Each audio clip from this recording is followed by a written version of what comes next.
નમસ્કાર મિત્રો, સ્વાગત છે તમારું ગુજરાતી ટિપ્સ યુટ્યુબ ચેનલની અંદર।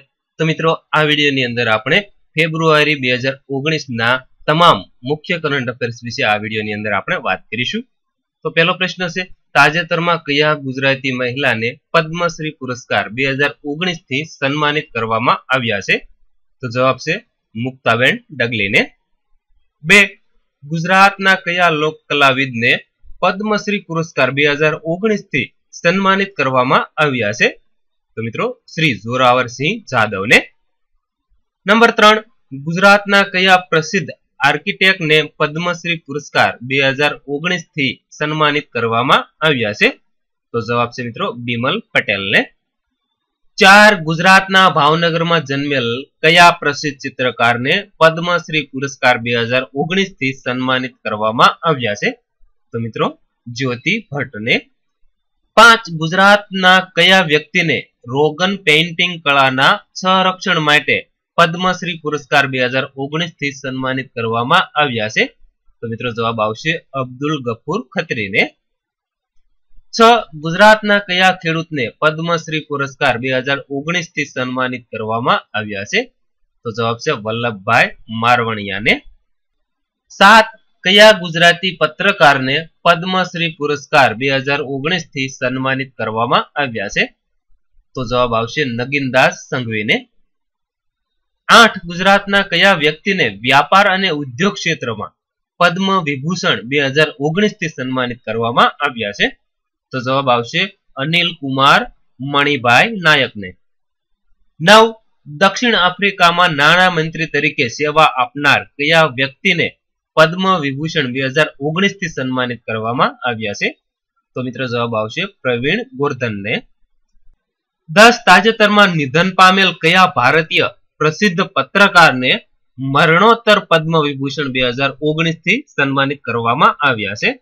તો જવાબ આવશે કુલદીપ નાયરને। 11, તાજેતરમાં નિધન પામેલ કયા ભારતીય પ્રસિદ્ધ અભિનેતાને મરણોત્તર પદ્મશ્રી 2019 થી સન્માનિત કરવામાં આવ્યા છે? તો મિત્રો જવાબ આવશે કાદર ખાનને। 12, ભારતમાં નિર્માણ પામેલી પ્રથમ એન્જિન રહિત ટ્રેન હવે કયા નામે ઓળખાય છે? તો મિત્રો જવાબ આવશે વંદે ભારત એક્સપ્રેસના નામે ઓળખાય છે। 13, 27 જાન્યુઆરી 2019 ના રોજ નરેન્દ્રભાઈ મોદીએ તમિલનાડુના કયા સ્થળે એમ્સનો શિલાન્યાસ કર્યો છે? તો મિત્રો જવાબ આવશે મદુરાઈની અંદર। 14, એમ્સનું પૂરું નામ શું છે? તો મિત્રો જવાબ આવશે All India Institute of Medical Science. 15, Indonesia માસ્ટર્સનું ટાઇટલ જીતનાર પ્રથમ ભારતીય મહિલા કોણ બન્યું છે? તો મિત્રો સાયના નેહવાલ।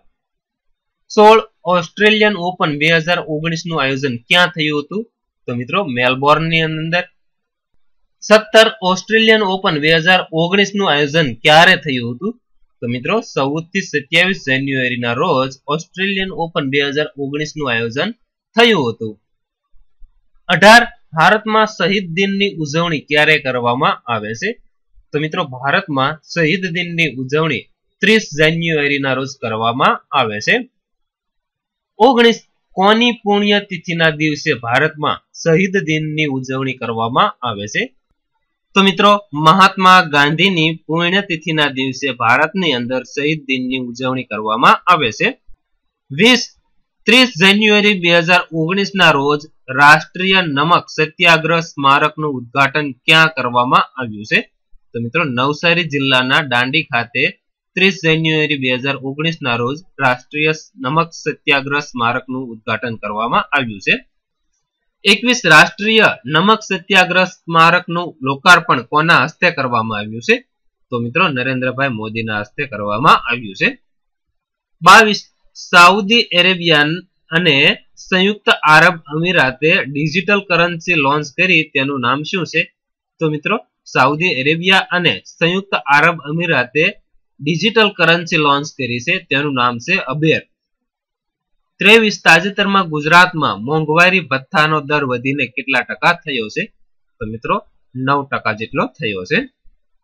24, દક્ષિણ ધ્રુવ અભિયાન પૂર્ણ કરનાર ભારતના પ્રથમ મહિલા આઈપીએસ ઓફિસર કોણ છે? તો મિત્રો જવાબ આવશે અપર્ણા કુમાર। 25 તાજેતરમાં ગુજરાતમાં કેટલી આંતરરાજ્ય પ્રીમિયમ બસ સેવાનો શુભારંભ કરવામાં આવ્યો છે? તો મિત્રો ગુજરાતની અંદર 30 જેટલી આંતરરાજ્ય પ્રીમિયમ બસ સેવાનો છે શુભારંભ કરવામાં આવ્યો છે. 26 ગુજરાત સરકાર દ્વારા કયા કયા પવિત્ર યાત્રા ધામમાં મંદિરથી 500 મીટર ઝોનને વેજીટેરિયન ઝોન જાહેર કરવામાં આવ્યો છે? તો મિત્રો અંબાજી મંદિર અને સોમનાથ મંદિર. 27 તાજેતરમાં યુપીએસસી ના સભ્ય તરીકે કોની નિમણૂક કરવામાં આવી છે? તો મિત્રો રાજીવન નયન ચોબેને યુપીએસસી ના સભ્ય તરીકે નિમણૂક કરવામાં આવી છે. 28 200 વન ડે રમનાર વિશ્વની પ્રથમ મહિલા ક્રિકેટરનું નામ શું છે? તો મિત્રો જવાબ આવશે મિતાલી રાજ, જે રાજસ્થાનની છે. 29 ગુજરાતમાં કઈ જગ્યાએ ઉત્તરાર્ધ મહોત્સવ 2019 નું આયોજન કરવામાં આવ્યું હતું? તો મિત્રો જવાબ આવશે મોઢેરાની અંદર. 30 વિશ્વ કેન્સર દિવસની ઉજવણી ક્યારે કરવામાં આવે છે? તો મિત્રો 4 ફેબ્રુઆરીના રોજ વિશ્વ કેન્સર દિવસની ઉજવણી કરવામાં આવે છે. 31 વિશ્વ કેન્સર દિવસની થીમ કઈ હતી? તો મિત્રો વિશ્વ કેન્સર દિવસ 2019 ની થીમ હતી આઈ એમ એન્ડ આઈ વિલ. 32 ભારતીય નૌસેનાના નવા નાયબ વડા તરીકે કોણે કાર્યભાર સંભાળ્યો છે? તો મિત્રો જવાબ આવશે ભારતીય નૌસેના નવા નાયબ વડા તરીકે કાર્યભાર સંભાળ્યો છે અશોક કુમારે. 33 સમગ્ર વિશ્વમાં સેફ ઇન્ટરનેટ દિવસ ક્યારે મનાવવામાં આવ્યો હતો?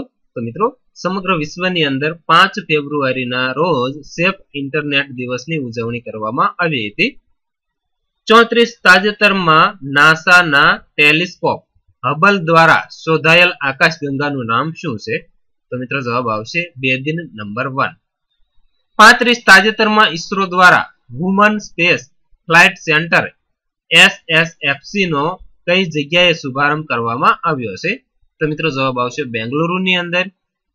6 ફેબ્રુઆરી 2019 ના રોજ ભારતે લોન્ચ કરેલ ઉપગ્રહનું નામ શું છે? તો જવાબ આવશે GSAT-31. 37 GSAT-31 ઉપગ્રહનો ઉપયોગ શાના માટે થશે? તો મિત્રો આ ઉપગ્રહનો ઉપયોગ છે સંદેશા વ્યવહાર માટે થશે. 38 ગુજરાતમાં કઈ જગ્યાએ પ્રથમ વખત રાષ્ટ્રીય આદિવાસી કલા મહોત્સવ 2019 નું આયોજન કરવામાં આવ્યું હતું?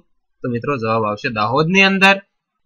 39 ગુજરાત સરકારના વાહન વ્યવહાર વિભાગ દ્વારા ડ્રાઇવિંગ લાયસન્સ અંગેની પ્રોસેસ ઓનલાઈન કરવા માટે કયું સોફ્ટવેર અમલી કરવામાં આવ્યું છે?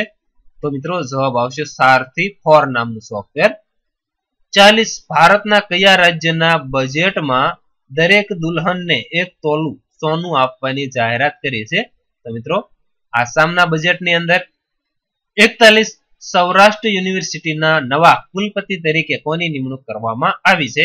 તો મિત્રો જવાબ આવશે પ્રોફેસર નીતિન પેથાણીની. 42 સૌરાષ્ટ્ર યુનિવર્સિટીના ઉપકુલપતિ તરીકે કોની નિમણૂક કરવામાં આવી છે? તો જવાબ આવશે ડોક્ટર વિજય દેશાણીની. 43 બીએઆરસી ઇન્ડિયાના નવા અધ્યક્ષ તરીકે કોની નિમણૂક કરવામાં આવી છે? તો મિત્રો જવાબ આવશે પુનિત ગોયંકાની. 44 કાર્નોટ પુરસ્કાર 2018 થી કોને સન્માનિત કરવામાં આવ્યા છે? તો મિત્રો કાર્નોટ પુરસ્કાર 2018 થી પિયુષ ગોયલને સન્માનિત કરવામાં આવ્યા છે. 45 વર્ષ 2019-20 કેન્દ્ર સરકારનું વચગાળાનું બજેટ કોણે રજૂ કર્યું હતું? તો મિત્રો પિયુષ ગોયલે. 46 ભારતીય વાયુસેનાના પ્રથમ મહિલા ફ્લાઇટ એન્જિનિયરનું નામ શું છે? તો મિત્રો જવાબ આવશે Hina Jaiswal. 47 world sustainable development summit 2019 નું આયોજન ક્યાં થયું હતું? તો મિત્રો નવી દિલ્હીની અંદર. 48 83મી સિનિયર નેશનલ બેડમિન્ટન ચેમ્પિયનશિપ 2019 નું આયોજન ક્યાં થયું હતું? તો મિત્રો આસામ ગુવાહાટીની અંદર થયું હતું. 49 નેશનલ બેડમિન્ટન ચેમ્પિયનશિપ 2019 માં વિમેન સિંગલ ટાઇટલ જીતનાર ખેલાડી કોણ છે? તો મિત્રો Saina Nehwal. 50 national badminton championship 2019 માં પુરુષ સિંગલ ટાઇટલ વિજેતા ખેલાડી કોણ છે? તો જવાબ આવશે સૌરભ વર્મા. 51 તાજેતરમાં વાયુ શક્તિ યુદ્ધ અભ્યાસ 2019 નું આયોજન ક્યાં થયું હતું? તો મિત્રો પોખરણ જે રાજસ્થાનની અંદર આવેલું છે ત્યાં. 52 તાજેતરમાં કયા પ્રસિદ્ધ ફૂટબોલરને પ્રથમ ફૂટબોલ રત્ન પુરસ્કારથી સન્માનિત કરવામાં આવ્યા છે? તો જવાબ આવશે સુનિલ છેત્રીને. 53 વિશ્વ સામાજિક ન્યાય દિવસની ઉજવણી ક્યારે કરવામાં આવે છે? તો મિત્રો સમગ્ર વિશ્વની અંદર વિશ્વ સામાજિક ન્યાય દિવસની ઉજવણી 20 ફેબ્રુઆરીના રોજ કરવામાં આવે છે. 54 તાજેતરમાં કોના દ્વારા 16 રાજ્યો અને કેન્દ્ર શાસિત પ્રદેશોમાં સિંગલ નેશનલ ઇમરજન્સી નંબર 112 નો શુભારંભ કરવામાં આવ્યો છે? તો મિત્રો આ નંબરનો શુભારંભ રાજનાથસિંહ દ્વારા કરવામાં આવ્યો છે. 55 તાજેતરમાં ભારતના કયા ઇલાકામાં ભારતીય સેના પર આતંકી હુમલો કરવામાં આવ્યો હતો? તો મિત્રો ખબર જ છે, પુલવામાની અંદર. 56 પુલવામા હુમલાનો માસ્ટરમાઇન્ડ કામરાન રાશિદ ઉર્ફે ગાજીને કઈ જગ્યાએ ઠાર મારવામાં આવ્યો હતો? તો મિત્રો જમ્મુ કાશ્મીરના પિંગલેના ગામની અંદર છે ઠાર મારવામાં આવ્યો હતો. 57 તાજેતરમાં એશિયાનો સૌથી મોટો એર શો એરો ઇન્ડિયા 2019 નું આયોજન ક્યાં થયું હતું? તો મિત્રો બેંગલુરુના યેલાહંકા એરફોર્સ સ્ટેશન પર થયું હતું. 58 એરો ઇન્ડિયા 2019 નું ઉદ્ઘાટન કોણે કર્યું હતું? તો મિત્રો રક્ષા મંત્રી નિર્મલા સીતારામને કર્યું હતું. 59 તાજેતરમાં ભારતના કયા મહાનુભાવને સિઓલ શાંતિ પુરસ્કારથી સન્માનિત કરવામાં આવ્યા છે? તો મિત્રો જવાબ આવશે નરેન્દ્રભાઈ મોદીને. 60 ગુજરાતના પ્રથમ મનોવિજ્ઞાન મેળાનું આયોજન ક્યાં થયું હતું? તો મિત્રો સૌરાષ્ટ્ર યુનિવર્સિટીની અંદર થયું હતું. 61 ઈરાની કપ 2018-19 વિજેતા કોણ છે? તો મિત્રો જવાબ આવશે વિદર્ભ ટીમ. 62 તાજેતરમાં સુપ્રીમ કોર્ટે કયા કોપર પ્લાન્ટને બંધ રાખવાનો છે આદેશ આપ્યો છે? તો મિત્રો જવાબ આવશે Sterlite copper plant. 63 Sterlite copper plant કયા રાજ્યમાં આવેલો છે? તો મિત્રો આ કોપર પ્લાન્ટ છે તમિલનાડુની અંદર આવેલો છે. 66 તાજેતરમાં કયા ભારતીયને સ્પેનના પ્રતિષ્ઠિત grand cross of the order પુરસ્કારથી સન્માનિત કરવામાં આવ્યા છે? તો મિત્રો જવાબ આવશે સુષ્મા સ્વરાજ. તો મિત્રો આ હતા ફેબ્રુઆરી 2019 ના અતિ મહત્વના જે આવનારી સ્પર્ધાત્મક પરીક્ષાઓની અંદર પૂછાઈ શકે તેવા મોસ્ટ આઈએમપી કરંટ અફેર્સ આપણે આ વિડીયોની અંદર જોયા. તો મિત્રો વિડીયો પસંદ હોય તો વિડીયોને લાઈક અને શેર કરવાનું ભૂલશો નહીં. ખૂબ ખૂબ આભાર.